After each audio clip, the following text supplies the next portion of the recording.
Mets-nous tout. Ta présence est là.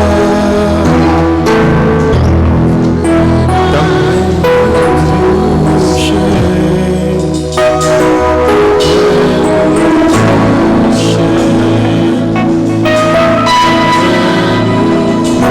Ton onction est là.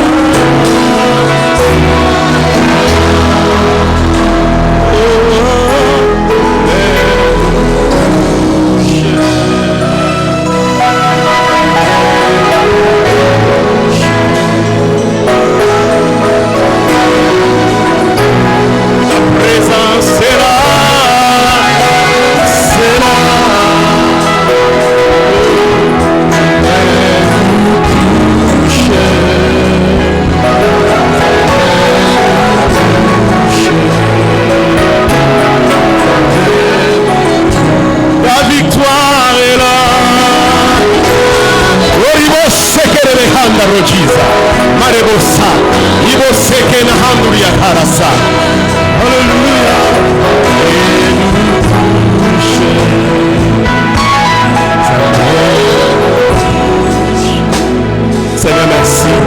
Nous te disons merci. Nous élevons ton nom pour ta fidélité. Merci Seigneur, oh Dieu, pour ta bonté. Merci, oh Dieu, de rendre possible, Seigneur, cette réunion dans laquelle, Seigneur, oh Dieu, tu nous as choisis pour parler au devant de ces peuples submerveillés. Qui sommes-nous, oh Dieu, pour apporter la parole, oh Dieu, qui vient de toi, la parole de Dieu qui peut sauver une âme. C'est pourquoi nous te prions, Seigneur, accorde-nous une parole qui vient de toi. Donne-nous une révélation, donne-nous une parole de connaissance, donne-nous, Seigneur, une parole de sagesse, donne-nous, Seigneur, une exhortation pour ton peuple. Manifeste-toi. Au nom de Jésus de Nazareth, nous avons ainsi prié et nous disons Amen. Que le Seigneur soit élevé. Que Dieu soit élevé. Lui qui est grand. Recevez les salutations de la part de mon épouse, ma femme, qui vous salue au nom du Seigneur. Nous disons merci au révérend Eric.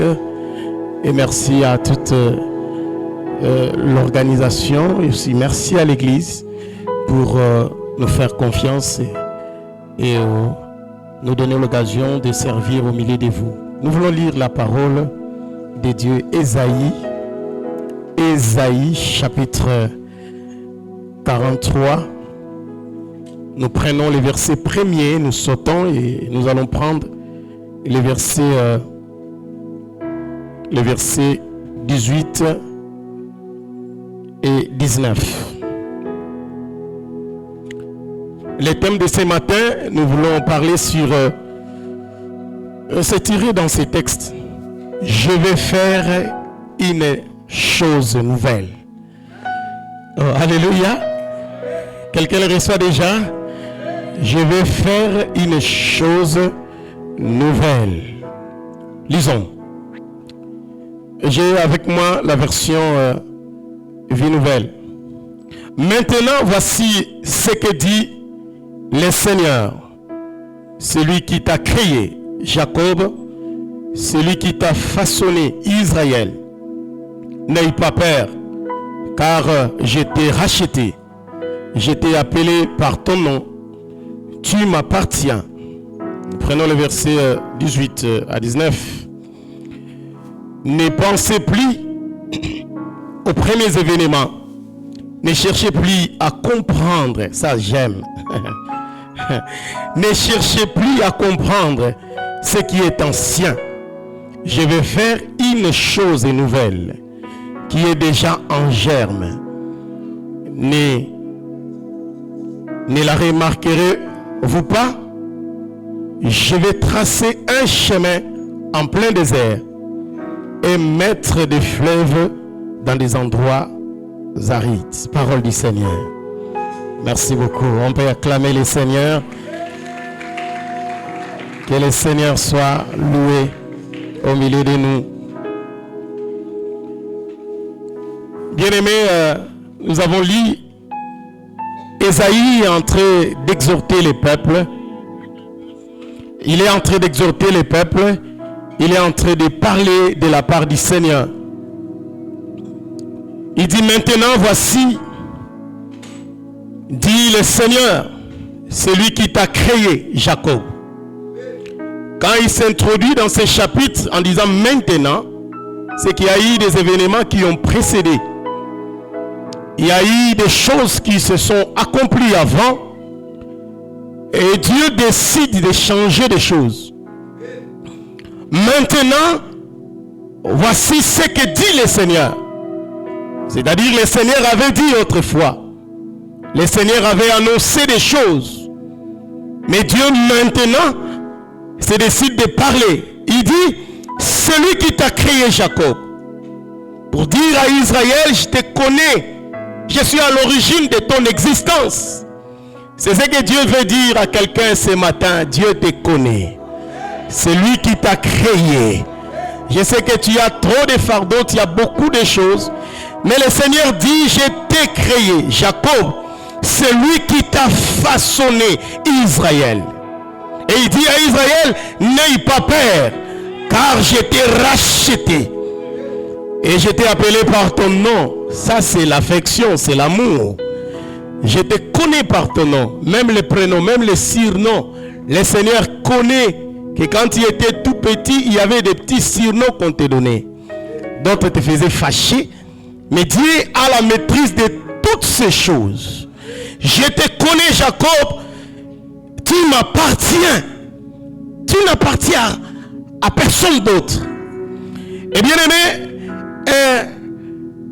ce chapitre parle de la délivrance d'Israël. D'Israël qui est en captivité à Babylone. Et grâce à l'amour de Dieu pour son peuple, pendant 70 ans, ils étaient courbés. Ils n'avaient pas de force. Tabassés, malmenés, piétinés. Mais grâce à l'amour de Dieu pour son peuple, un peuple qui longtemps a vécu l'humiliation et qui a perdu sa fierté. Le contexte d'histoire ou de cette prophétie, le prophète intervient à un moment tragique, à un moment de souffrance. Le peuple d'alliance, c'est-à-dire Israël, vit une grande catastrophe. Le roi babylonien, Nabuchodonosor, a conquis Jérusalem et il a mis au feu la ville et a détruit les temples qui étaient ou qui est le symbole de Dieu et même la fierté d'Israël. Et en ce moment, les déportés sont complètement découragés. Ça se passe aussi dans nos vies où nous passons des moments où nous sommes découragés. Nous nous sentons abandonnés. Les déportés se sentaient découragés et ils sont en plein syndrome, j'appelle ça syndrome post-traumatique.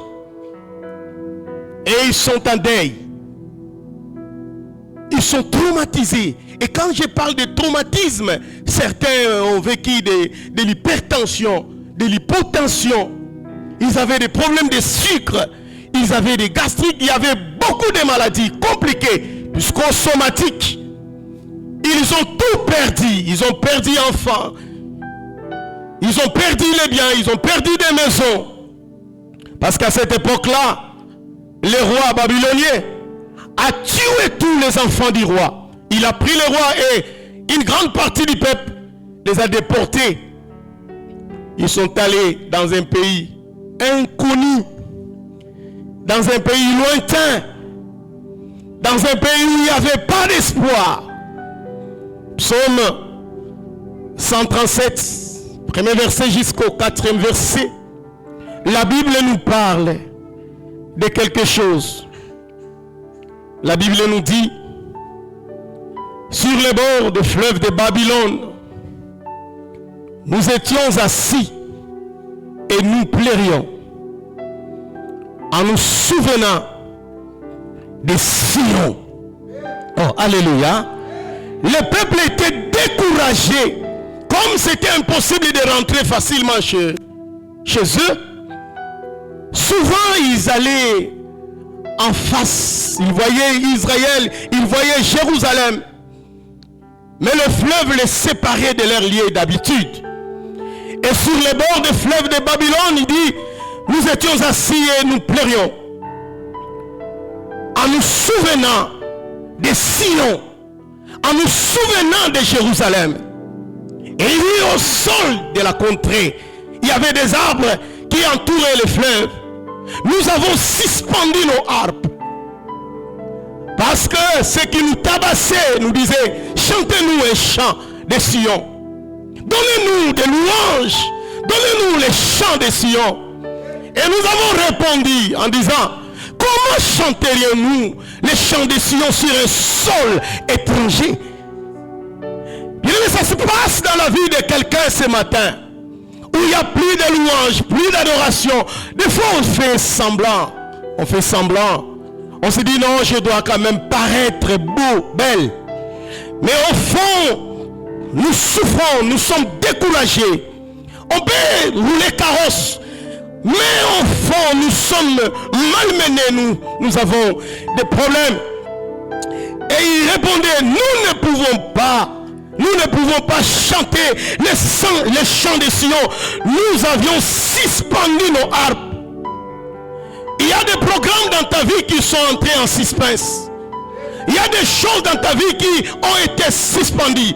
La joie dans le mariage, la vie dans la profession. Il y a des choses qui ont été suspendues dans ta vie. Hier c'était bien, mais aujourd'hui ça ne va pas.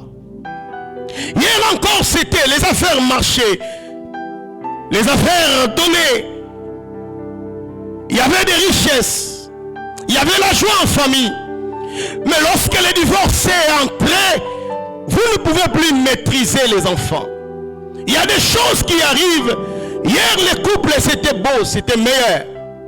Mais cette même femme avec qui tu as fait de beaux moments de fiançailles, ce même homme avec qui tu as fait des promesses, vous entrez dans une période où tout est suspendu. Il dit là, le vainqueur nous demandait les chants et nos oppresseurs de la joie. Comment chanterions-nous un cantique sur un sol étranger? Le prophète est en train de parler à ce peuple pour redonner l'espoir, pour faire renaître la foi, l'espérance. Parce qu'en eux, ils étaient morts. Ils savaient que c'est fini. Nous ne pouvons plus rentrer chez nous en Israël. Nous ne pouvons plus contempler la beauté du temple. C'est fini pour nous. Mais maintenant, Dieu dit, Dieu allait juger Babylone et délivrer son peuple. Et il devrait accomplir une chose nouvelle. Dieu a décidé de consoler son peuple. Désormais, son peuple va vivre une nouvelle saison. Je prie que le Seigneur te fasse entrer dans une nouvelle saison. Une saison de pardon, une saison de bénédiction, une saison de rétablissement, une saison de sa présence. Certains ont perdu la présence de Dieu. Il n'y a que des remords, il n'y a que des soucis, il n'y a que des cauchemars, des visions compliquées et vous cherchez des interprètes. Tout devient noir. Il n'y a plus rien qui soit clair. Et pendant ce temps, Israël se disait, nous avons perdu notre identité. Nous avons perdu la gloire, la force, l'honneur. Nous avons perdu la fierté, l'orgueil d'être fils et fille de Jacob. Mais le Seigneur a annoncé à ce peuple, ne pensez plus aux événements du passé. Ne pensez plus aux choses qui ont précédé ces temps-ci. Ne pensez plus à ces choses-là qui vous ont fait souffrir. Maintenant, je vais faire une chose nouvelle. Au point où nous sommes arrivés, le Seigneur a dit, il veut faire une chose nouvelle. Est-ce que quelqu'un le reçoit pour sa vie? Regardez, bien-aimés, il y a un principe biblique qui gouverne toutes les actions réelles de Dieu. Et ce principe biblique, nous appelons ça les remplacements. Depuis l'Ancien Testament jusqu'au Nouveau Testament, il y a un principe qui gouverne les actions de Dieu. Nous retrouvons cela encore et encore. Les remplacements. C'est comme ça dans Joël chapitre 2 verset 25 à 26. Dieu est en train de promettre à son peuple. Ce peuple qui était toujours triste. Ce peuple qui était courbé. Ce peuple qui pleurait à tout moment. Comme une personne au milieu de nous. Peut-être que tu pleures. Tu vis des moments de solitude. Tu vis des moments compliqués. Tu te poses des questions. Comment je vais terminer ces études? Qu'est-ce que je vais payer? Comment je vais faire pour mes enfants? Déjà les loyers te tracassent. Dieu dit au travers des prophètes Joël, je vous remplacerai les années qu'ont dévoré les sauterelles. Vous avez passé des moments cruels, mais le Seigneur a dit, je vais faire une chose nouvelle. Je vais remplacer des années. Bien aimé, on ne dit pas qu'on va remplacer une chose. Mais ici, il s'agit de remplacer les années. Comment le Seigneur va le faire? On peut facilement remplacer une chose. Mais quand il s'agit d'une année, 12 mois, c'est-à-dire chaque mois a soit 30 jours, soit 31 ou 28 ou 29. Et dans chacun de ces jours-là, il y a eu des problèmes. Il y a eu des difficultés. Il y a eu des grands défis. Et il y a eu beaucoup de choses qui t'ont fait du mal. Et dans ces choses-là, bien aimé, il faut être humble. Pour certaines choses, tu as été vaincu. Dieu est patient avec son peuple. Il est aussi conscient. Il croit qu'à un moment, son peuple était vaincu. Il dit, je vous remplacerai les années qu'ont dévoré les sauterelles. Il y a des choses qui ont dévoré ta vie. Il y a des choses qui ont brisé la joie de ta vie. Et le Seigneur se dit, se porte garant de les remplacer. Ici, il ne s'agit pas de retourner les mêmes choses. Il va les remplacer à de nouvelles choses. Il va les remplacer à une nouvelle joie. Il va ramener un nouveau vin. Le vin ayant manqué dans cette fête-là, on ne pouvait pas remettre le vin précédent. Jésus-Christ devrait donner une nouvelle joie qui n'existait pas. Je proclame qu'il y aura une nouvelle joie qui va descendre dans ta vie. Tu vas vivre des moments merveilleux dans ta vie. Le Seigneur va consoler ton cœur. Tu vas recevoir une nouvelle joie. Tu vas recevoir un nouveau vin. Je sais qu'il manque de vin dans ta vie. Le vin a manqué, mais le Seigneur Jésus-Christ est là. Même si ce n'est pas le temps, Marie pourra dire à son fils, moi aussi ce n'était pas le temps que je porte l'enfant que j'ai porté. Comme j'ai accepté, autant que j'ai voulu lui donner un enfant qui vient de Dieu.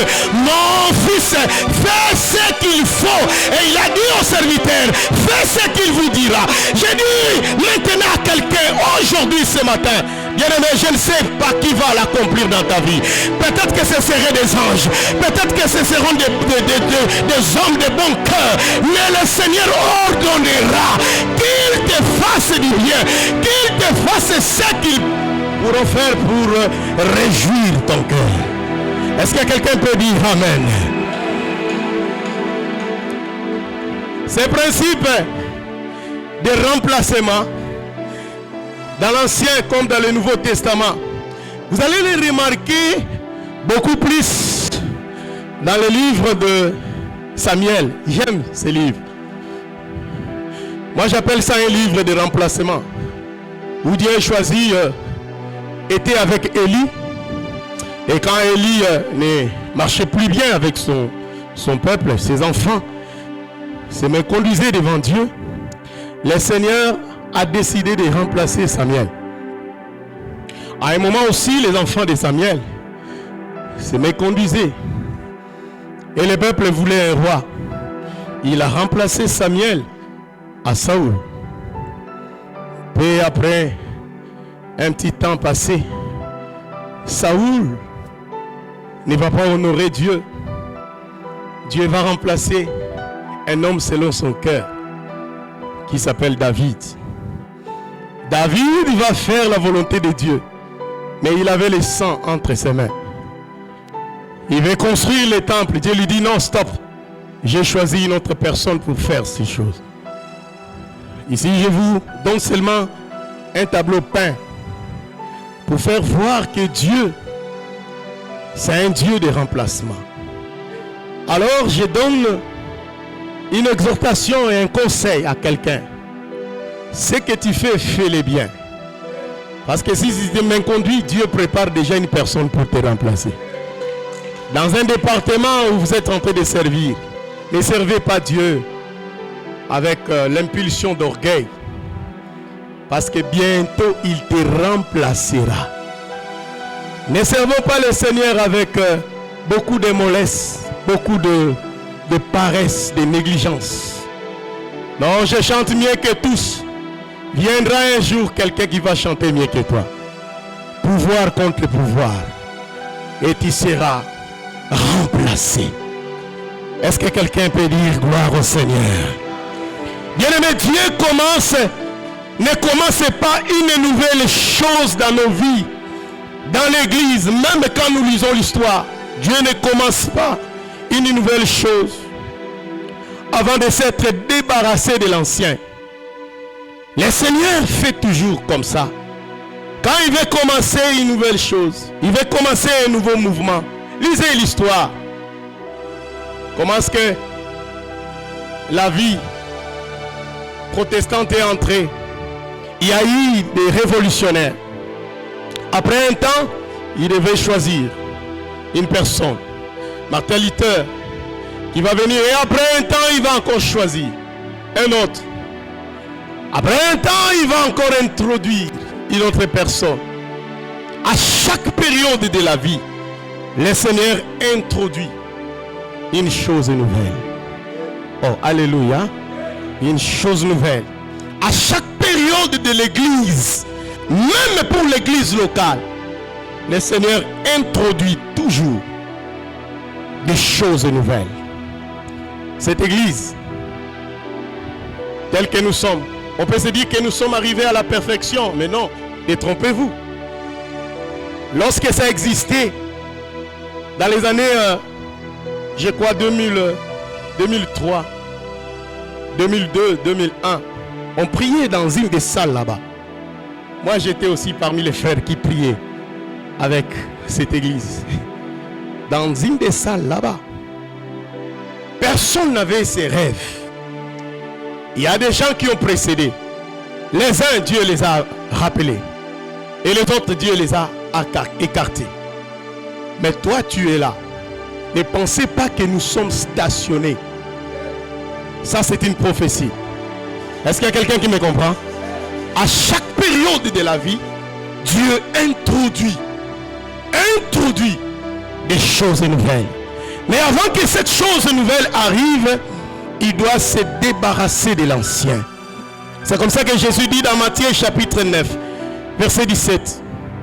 Il dit, on ne peut pas mettre le vin nouveau dans de vieilles outres. Parce qu'ici, il parlait de quelque chose que le peuple d'Israël ne pouvait pas maîtriser. Il est venu avec un message. Lui-même est messager. Lui-même était aussi un message. C'est comme ça que la Bible dit, selon les témoignages de l'apôtre Jean, il est venu chez les siens et les siens ne lui ont pas reçu. Parce qu'ils ne l'ont pas supporté.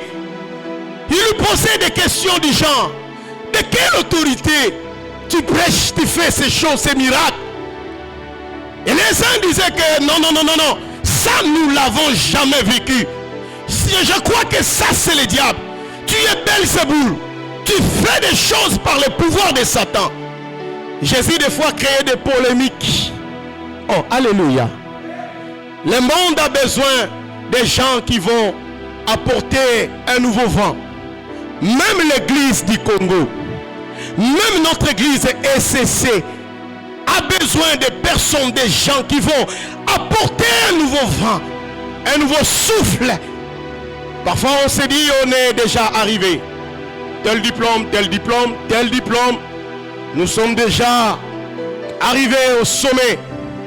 Jésus dit à ses contemporains: on ne peut pas mettre le vin nouveau sur des vieilles outres de peur que ça puisse éclater.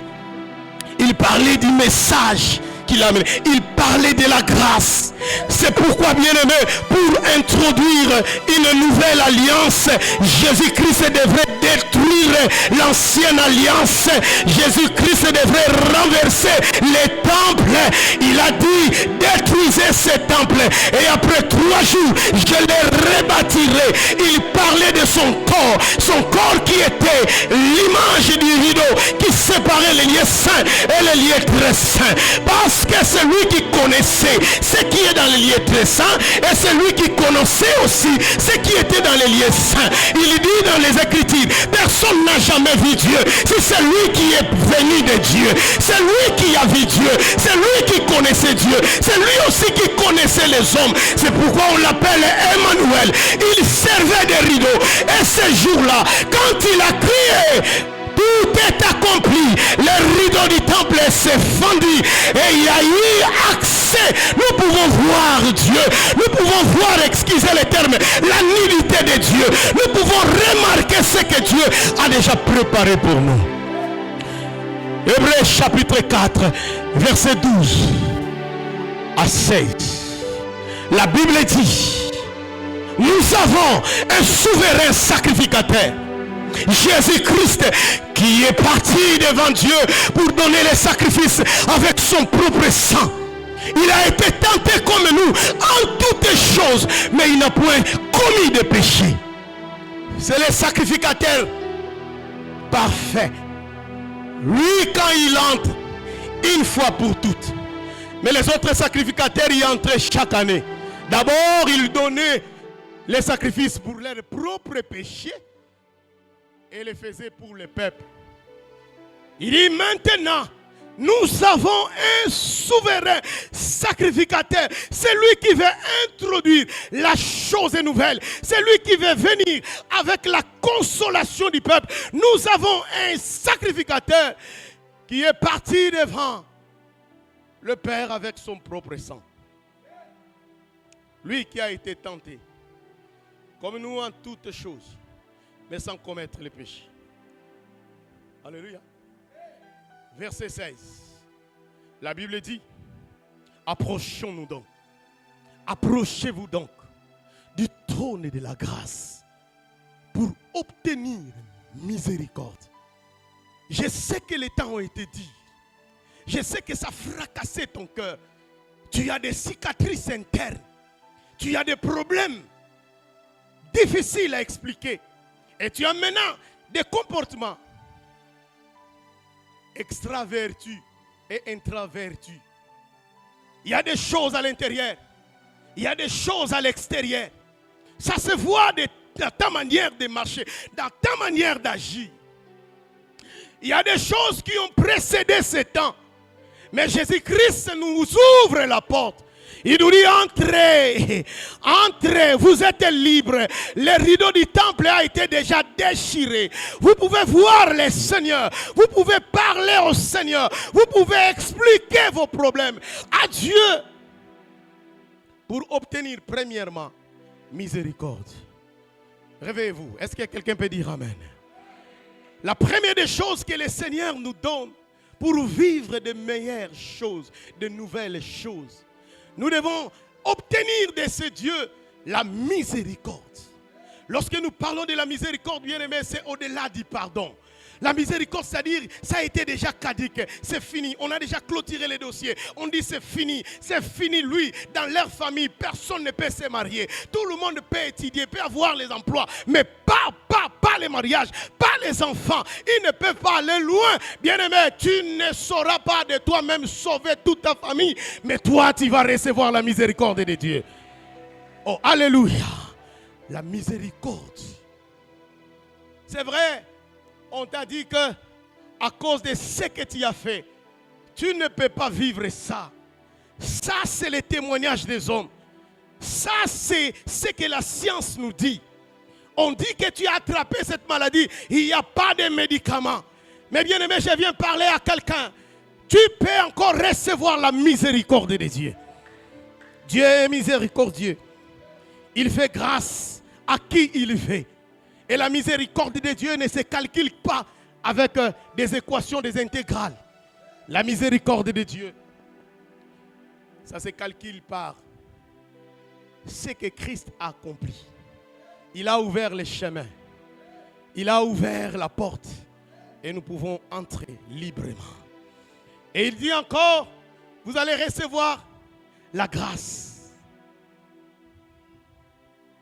Et à la fin, il dit, vous pouvez être secourus dans vos besoins. Dieu veut secourir une personne ce matin.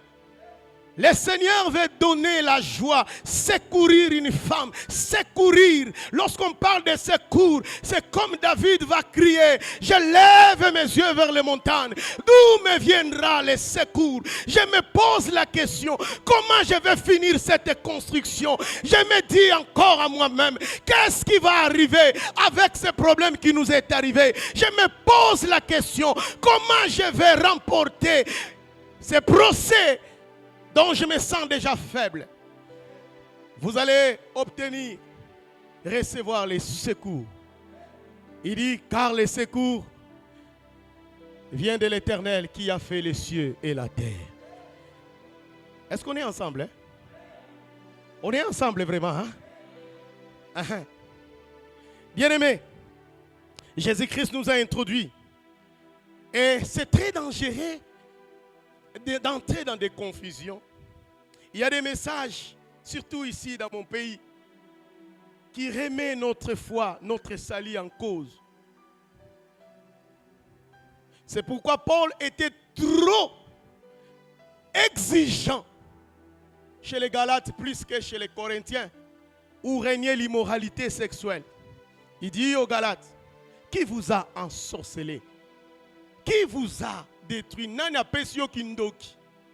Nana baby sivi na yo.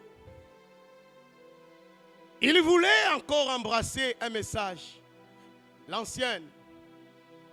Et ce message disait qu'il fallait être circoncis pour être sauvé. Qu'il fallait observer tout ce que Moïse a dit. Il y avait beaucoup de charges. Des messages comme ça ont donné des charges dans la vie des fidèles. Surtout que vous n'écoutez pas seulement votre pasteur. Vous écoutez tout le monde sur YouTube. Vous êtes en contact avec tous les sacrifices qu'on pouvait vous demander. Dans ton téléphone, il y a pasteur, prophète, apôtre, évangile. Vous avez toutes ces choses-là. Et le peuple est chargé. Le peuple ne sait pas. Il n'a plus la pensée de croire que Jésus-Christ m'a sauvé. Jésus-Christ m'a libéré. Et on met en cause le message que tu as reçu le premier jour que tu as été sauvé. On te dit qu'il faut faire 25 jours de jeûne pour être délivré. L'église, frère, nous conduisons le peuple, mais nous conduisons un peuple qui est chargé. Or, Christ a dit, venez à moi, vous tous qui êtes chargés, fatigués, et je vous donnerai du repos. Qui veut recevoir le repos du Seigneur? Je vous donnerai du repos. Il dit, prenez sur vous mon joug. Il n'a pas dit que vous ne serez pas chargés, mais il a dit, prenez sur vous mon joug. Mon fardeau est léger et vous recevez des instructions. Je vais libérer le cœur de quelqu'un qui a été condamné par des messages tels que tu peux avoir la sorcellerie parce que tu as rêvé 2 fois le mari de nuit. Je viens te libérer pour te dire que tu n'as pas de mari de nuit. Des fois, ce n'est parce que tu es déjà âgé et que tu n'as pas encore de mari. Ce sont des problèmes des fois psychologiques. Condamné par des jeûnes et prières. Parce que ça traîne et on te dit que tu as un démon. Je viens dire à quelqu'un, pendant que le prophète disait ces choses, le peuple vivait dans la souffrance. Le peuple pouvait dire, ce n'est pas vrai, nous ne croyons pas à cette prophétie. Comment ça va s'accomplir? Je ne crois pas. Mais cependant, Dieu a dit à son peuple, recevez cela. Au point où nous sommes arrivés, je vais faire une chose nouvelle. C'est pourquoi ne pensez plus aux événements du passé. Ne regardez pas ce que tu as vécu, là où tu es tombé. Ne regardez pas seulement l'état d'Israël, l'état de Jérusalem. Jérusalem était consumé. Son temple était déjà détruit. Ça signifiait qu'il n'y a plus rien dans ta vie. Je sais, ça peut signifier qu'il n'y a plus rien. Mais pendant que tu vis ces choses, Dieu est en train de te parler ce matin pour te dire, ne pense plus aux événements du passé. Relève ta foi, relève ta foi. Tu peux encore vivre des choses nouvelles. Quelqu'un peut dire gloire au Seigneur. Et pour expérimenter des choses nouvelles, une nouvelle saison dans notre vie. Bon, j'ai écrit quelque chose ici, je crois 3 points qui peuvent nous aider à ranimer la foi. Comme c'est le thème de notre année, je pense, si je ne me trompe pas, la foi et le développement. À ranimer la foi dans nos cœurs, nous devons nous ressaisir. Comment? Qu'est-ce que nous devons faire? Quelles sont les procédures? Premier point. Nous devons avoir un cœur disposé pour Dieu et un cœur repentant. Nous devons exprimer à Dieu un cœur disposé et avoir un cœur repentant. Je sais peut-être que tu as commis du mal. Tu as fait des choses pas jolies. Israël l'avait fait. Et même quand Daniel avait su que les jours que le Seigneur avait destinés pour la libération de son peuple, la Bible dit, j'ai confessé mon péché et le péché de mon peuple. Même quand vous lisez Néhémie, quand il fallait qu'il parte pour rebâtir le muraille, il dit, j'étais en train de confesser mes péchés et j'ai confessé les péchés de mon peuple. Lisez Esdras, vous verrez, c'est la même histoire. Il est en train de confesser ses péchés et confesser les péchés de son peuple. Avoir un cœur disposé pour Dieu et un cœur repentant. Avoir un cœur de Marie, la mère de Jésus. Le même ange qui a parlé à Zacharie. C'est le même ange qui a parlé à Marie. Mais pourquoi il n'a pas frappé Marie? C'était un problème de cœur. Oh, alléluia. C'était un problème de disposition de cœur. Mais l'équation était la même. Le même donné, x au carré, moins 2x, moins 4 est égal à 0. Il faut chercher des racines. Il faut poser un delta et avoir la solution. On fait solution est égale, entre parenthèses, nous avons des racines. Mais comment est-ce que l'ange doit frapper Zacharie? Ah, Zacharie, c'est un problème de disposition de cœur. Marie va dire à l'ange, je suis la servante du Seigneur, qu'il me soit fait selon ta volonté. Je suis la servante du Seigneur. Est-ce qu'il y a un serviteur qui va dire à Jésus, je sais que c'est compliqué, ça paraît impossible, mais je dispose mon cœur. Je suis ton serviteur. C'est vrai, c'est noir, ça paraît noir, ça paraît difficile, mais je suis ton serviteur. Qu'il me soit fait selon ta volonté. Y a-t-il encore des chrétiens qui veulent accomplir la volonté de Dieu? Deuxième point, pour ne pas trop traîner aujourd'hui. Nous voulons parler sur Dieu cherche des humbles, des personnes qui sont humbles, qui sont prêts à obéir sans condition, qui ne veulent pas relever les défis parce qu'ils veulent se comparer à une autre personne, qui ne veulent pas relever les défis par rapport à son CV, mais qui sont humbles. Ils disent, c'est vrai, j'ai 1, j'ai 2, j'ai 3 masters, mais j'ai besoin du Seigneur. Quelqu'un peut dire Amen. J'ai besoin du Seigneur. J'ai vécu dans la joie avec mon père et ma mère. Nous avons des concessions. Mais Seigneur, pour ces problèmes, je n'ai pas besoin seulement de mon père, mais j'ai besoin de toi. C'est comme ça que Jésus, même quand il nous enseigne de prier, il nous renvoie à une pensée de paternité, d'une affiliation. Il dit, lorsque vous priez, dites que votre Père, notre Père qui est aux cieux. Retenez le deuxième point. Dieu cherche des humbles. Et des fois, des orgueilleux sont inconscients qui sont orgueilleux. Des gens qui sont orgueilleux, inconscients. Ils parlent de leur humilité. Mais à vrai dire, ils ne sont pas humbles. Soyez humbles devant Dieu, prêts à obéir sans condition. Nous avions une sœur avec qui on priait. C'était encore dans notre jeune âge. On partait chaque le 4 janvier à Mangengengue à l'époque. Et quand on descendait, j'ai saisi une sœur qui était un peu de grande taille. Vous voyez cette montagne-là pour ceux qui ont déjà fréquenté. En tout cas, je ne pense plus que je peux rentrer là-bas. C'est difficile. À mon âge, non, jamais.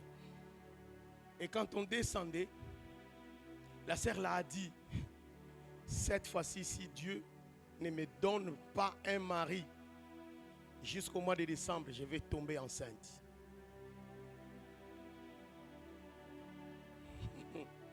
Oh, alléluia. Elle était grande de taille. Et évidemment, pour se marier avec cette sœur, il faut l'aimer et il faut vaincre la montagne. Oh, alléluia. Alors, nous on était là avec le révérend Eric. On était tout jeunes à l'époque. Au mois de décembre, non, avant le mois de décembre, au mois de novembre, la sœur présentait des symptômes de maladie.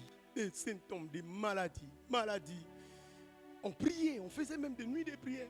Vous voyez, les jeunes là, on était étudiants. On pouvait dormir n'importe où. Et après, la sœur devrait être conduite à l'hôpital général, Mama Emo.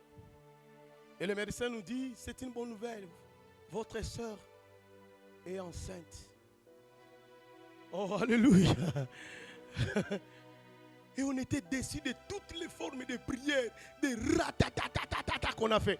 Or, c'était une histoire de quelqu'un qui voulait obéir à Dieu, mais avec des conditions. C'est l'image de beaucoup de chrétiens. Ils veulent obéir au Dieu, mais ils posent des conditions. Ils veulent obéir au Seigneur, mais ils sont prétentieux. Ils veulent servir le Seigneur, mais ils posent des conditions. Ils veulent aller avec Dieu. Et vous savez, quand Christ choisissait ses disciples, si Jésus de la Bible et des évangiles revenait aujourd'hui, même moi qui vous parle, je vais réfléchir 2 fois. Il dit, suis-moi. Quand je lui dirai, j'ai ma femme que j'aime, je dois lui dire au revoir. C'est Jésus-là des évangiles va me dire, si tu veux aller chez ta femme, tu n'es plus digne de moi. Cet évangile n'est plus prêché dans nos églises. On est devenu trop intelligent. L'intelligence n'est pas mauvaise, mais on commence à être trop raisonnable. La raison commence à prendre la place et la foi commence à baisser. Je ne parle pas d'une foi inconsciente. Vous devez être conscient. Mais bien aimé, il ne faut pas que la raison puisse prendre la place. Sinon, tous les miracles que vous lisez dans la Bible ne seront pas des miracles. les miracles qui existent dans la Bible ne seront que des fantasmes. Au-delà de ce qui existe, il y a un Dieu qui veut consoler ton cœur. Au-delà des difficultés qui sont là, branchées, braquées devant ta foi, devant ta vie, il y a un Dieu qui veut changer des choses. Il y a une nouvelle saison qui veut entamer ta vie. Mais Dieu te demande d'obéir sans condition. Troisième point pour terminer. Nous devons relever notre niveau spirituel par des prières intenses. Nous devons relever notre niveau spirituel par des prières intenses. J'aime quand Paul parle aux Colossiens. Vous savez qu'est-ce que Paul dit? Il dit aux Colossiens, chapitre 3, verset 1er, vous pouvez aller jusqu'au verset 4. Il pose une condition. C'est là le problème des chrétiens. Ça commence là-bas. Il dit, si réellement vous êtes ressuscité avec Christ. Si réellement vous êtes ressuscité avec Christ. Affectionnez-vous aux choses d'en haut, où votre vie est cachée en Christ et en Dieu. Il y a des gens qui aspirent à des choses spirituelles. Il y a des frères, des sœurs parmi nous, même dans notre église, ceux qui nous suivent au travers de l'internet ou que sais-je, YouTube ou quel support. Il y a des gens qui veulent vivre le bonheur. Ils veulent que le Seigneur fasse des grâces, que Dieu libère, que Dieu fasse des miracles. Mais ils n'aiment pas cette condition. Si quelqu'un, si réellement vous êtes ressuscité avec Christ. Or, lorsqu'on parle de la résurrection avec Christ, ça se passe par la nouvelle naissance. Jean chapitre 1er, verset 12, la Bible dit, à tous ceux qui l'ont reçu, à ceux qui croient en son nom, elle a donné le pouvoir de devenir enfants de Dieu. Verset 13, lesquels sont nés ni de la volonté de l'homme, ni de la volonté de la chair, pas par des moyens biologiques, biochimiques, mais qui sont nés de la volonté de Dieu. Est-ce qu'il y a un chrétien au milieu de nous qui peut dire Amen? Nous devons vivre de nouvelles choses, de nouvelles saisons. Mais si réellement nous sommes ressuscités avec Christ. Et c'est comme ça que le grand rabbin Nicodème était ébloui, était troublé. Quand Jésus-Christ lui dit, Nicodème, tu veux vivre, tu veux être sauvé, il faut naître de nouveau. C'est une question difficile pour celui qui avait plusieurs doctorats. Il dit, comment moi qui suis vieux puisse naître encore de nouveau? Est-ce que devrais-je rentrer dans le ventre de ma mère? Et Jésus, des fois, était mon cœur. Excusez-moi les termes, qu'il me pardonne. Je suis son fils. D'ailleurs, il ne peut pas me faire du mal. Parce qu'il crée trop de polémiques. Il dit, même toi, un docteur de la loi, tu ne connais pas ces choses. Ce qui est né d'eau, ce qui est né de la chair est chair. Et ce qui est né d'esprit est esprit. Bien-aimé, le monde, des fois, se joue de nous. Parce que le peuple de Dieu, nous ne maîtrisons pas notre nature. Nous ne maîtrisons pas notre nature, frère. Nous sommes venus de quelque part. En réalité, frère, lorsque quelqu'un est ressuscité, il ne peut pas vivre facilement parmi nous. Même si c'était votre frère, vous l'avez enterré, vous avez vu sa tombe, et puis on vous dit qu'il est là, quelque part. Et d'ailleurs, il prend le taxi pour venir chez vous. Vous allez prendre des dispositions. Oh, alléluia. Et Jésus-Christ veut nous voir comme des gens ressuscités. D'une part, nous avions une histoire. Mais dans la nouvelle chose que Dieu crée, nous avons une nouvelle histoire. Le Seigneur veut que nous puissions enfanter de nouvelles choses. Le Seigneur veut que nous puissions enfanter de nouvelles saisons. Je croyais que tu vas les recevoir. Si réellement vous êtes ressuscité avec Christ, réellement vous avez reçu ce changement de nature. Quand Paul parle chez les Éphésiens, il dit, autrefois vous et moi, nous étions dans les trains des ténèbres, mais le Christ nous a sauvés. Nous n'avions pas le droit de citer en Israël. Tu n'avais pas le droit de mariage autrefois. Tu n'avais pas le droit d'être béni autrefois. Tu n'avais pas le droit de vivre en sécurité autrefois. Tu n'avais pas le droit de voir bakoko ya bakoko na yo autrefois. J'ai dit, on t'a attrapé avec le cancer, ce n'est pas encore un problème. Mais tu verras les enfants de tes enfants. Oh, alléluia. Nous n'avions pas le droit de vivre certaines choses. Autrefois, vous et moi. Mais parce que nous sommes ressuscités avec Christ, nous sommes des fantômes. Voici, il y a un fantôme qui vous prêche ce matin. Oh, alléluia. Ah, plus qu'un dessin animé. Si vous êtes ressuscité avec Christ, affectionnez-vous aux choses d'en haut. Or, Paul dit chez les Éphésiens, tout ce qui est don qui vient du ciel, ce sont des dons parfaits. Oh, alléluia. Ça signifie que ce que tu cherches est au ciel. Et ce qui est au ciel est parfait. Affectionnez-vous aux choses d'en haut, où votre réelle vie, la vie de ressuscité, ne se trouve pas dans ce que tu as dans ton téléphone là. La vie de ressuscité ne se trouve pas dans ces rendez-vous que tu as les vendredis soirs. La vie de ressuscité ne se trouve pas dans ces combines que tu as au travail. La vie de ressuscité se trouve là au ciel. Votre vie,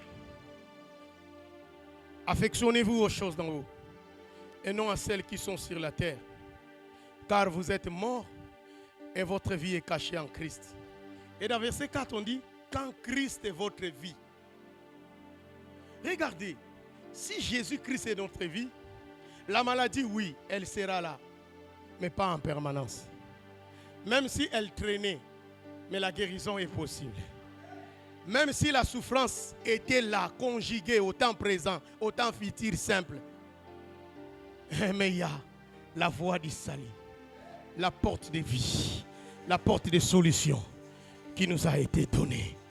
Bien aimé, lorsqu'on parle des choses spirituelles, Paul parle de grâce, Paul parle de la puissance que l'Église de l'Ista puisse expérimenter de nouvelles choses, la puissance de Dieu, les expériences personnelles avec Dieu, que l'Église du Seigneur puisse expérimenter des bénédictions.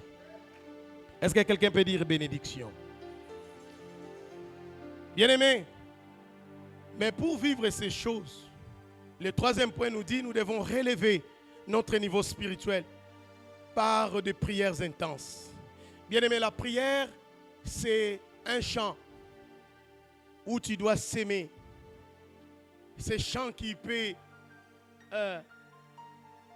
déclencher l'atmosphère. La prière peut créer ce que...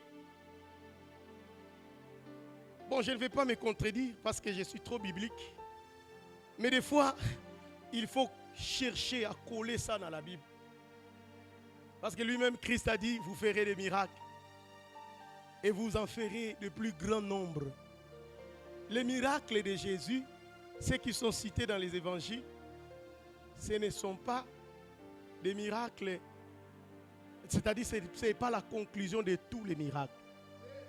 Avec toi, le Seigneur fera des miracles où tu partiras et tu rentreras aux États-Unis sans visa, sans passeport. Quelqu'un me dit, est-ce que c'est vrai? C'est vrai. Un Onusien va te bousculer avec son véhicule et on doit te traiter vite aux États-Unis. Tu seras transporté vite sans problème. Quand tu arrives là-bas, tu es guéri. Et quand il faut rentrer, c'est sans passeport. Bon, ça c'est un exemple humain. Hein? Mais c'est pour vous dire que le Seigneur est réel, il est puissant. Oh, alléluia. Ah. Bien-aimés, lorsque nous voulons vivre de nouvelles choses, nous devons cultiver un chant de prière. Un chant de prière intense. La prière, c'est une zone qui enlève la malédiction. La prière, c'est une zone qui fait fléchir les démons et les diables. La prière, c'est une zone grave, une zone que les démons, des puissants, des magiciens. On a écouté les témoignages du frère, le modérateur. La prière, c'est quelque chose qui peut troubler tout un quartier. La prière peut changer la vie. Les gens qui ont vécu des réveils dans les temps de l'église, c'était pas par des simples lectures de la Bible, mais c'était par la prière que cette église élève la prière. Nous sommes dans une année de foi et de développement, mais on peut se développer seulement si nous sommes en contact avec ce qui nous appartient. Je dis à quelqu'un, nous sommes célestes, et ce qui est céleste vit par les célestes. Oh, alléluia. Quand vous prenez un poisson dans l'eau, vous le sortez de son milieu de vie et vous l'amenez ici à Vévéista. Il va sembler respirer un temps, mais après il va mourir. Quand Paul disait ces choses, il sait que réellement pour vivre, pour exister, pour survivre, nous avons besoin du ciel. Notre milieu, nous sommes comme des poissons dans l'eau. Notre milieu, c'est dans la présence de Dieu. Oh, alléluia. Activez la présence. Bien-aimé, ça va ouvrir des choses. Et quand il disait, sur le bord des fleuves de Babylone, nous étions assis et nous pleurions en nous souvenant de Sion. C'était un peuple découragé. C'est un psaume, c'est bien, je ne critique pas ces psaumes, mais c'est un psaume des gens qui n'avaient plus la foi. Un psaume des gens qui se disaient c'est fini. Et quand il dit nous avons suspendu nos harpes, il y a des gens qui ont suspendu leur guitare. Il y a des gens qui ont suspendu leur harpe. Il y a des gens qui se sont décidés, après tout, il a suspendu ta harpe. Il y a des gens qui ont suspendu leur harpe parce qu'ils ne veulent plus avancer. Qui t'a dit d'abandonner les études? Oh non, je n'ai pas de frais. Mais qui t'a dit d'abandonner les études? Vas-y étudier, tu paieras les frais. Oh, alléluia. Bon, je crois que c'est suffisant pour aujourd'hui. Que Dieu vous bénisse.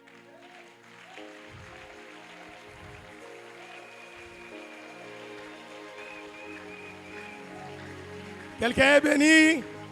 Est-ce que tu es béni? Levez-vous, nous allons prier. Levez-vous. Nous allons dire un mot devant le Seigneur. J'attends que quelqu'un s'élève. J'attends que quelqu'un soit debout. Obrigado, Pai. Obrigado, Seigneur. Merci, Seigneur. Alléluia. Tes mains à moitié levées, commence à dire merci au Seigneur. Tes mains à moitié levées. Est-ce que tu peux remercier le Seigneur? Alléluia. Quelqu'un dit merci au Seigneur. Jésus, merci. Nous élevons ton nom. Nous sanctifions ton nom. Le Dieu magnifique. Le Dieu magnifique. Merci Seigneur. Oh, alléluia. Ta façon de dire merci m'inquiète. Ta façon de parler à un Dieu, c'est comme si tu parles avec inquiétude. Oh Seigneur. Alléluia. Alléluia. Merci Seigneur. Mosungi zalananga kutikanga namambe nangaite nazalanga makasite tikala béni. Sois concentré. Il y a des choses qui se passent au milieu de nous. Mosungi zalananga kotikanga kotikanga namambe nangate nazananga makasi te tikanga bibenina. Mosungi, une fois. Mosungi zalana. Gloria a Deus. Otikanga na mambe nangate nazananga makasi te tika. Bembeni, bembeni na, bembeni nanga, bembeni nanga, bembeni nanga, bembeni nanga, masia ya bomu, nazaranga, makasi tetika, bembeni, bembeni na, bembeni nanga, bembeni na, hallelujah, bembeni na, oh hallelujah, nanga, masia ya bomu, nazaranga, makasi tetika, bénina. Nos mains levées au-dessus de la tête, commence à prier, dis au Seigneur, remplis-moi de ta gloire, amène-moi des choses nouvelles. Dis au Seigneur de t'introduire dans la grandeur de ta vie, dans le vrai développement de ta vie. Merci Seigneur.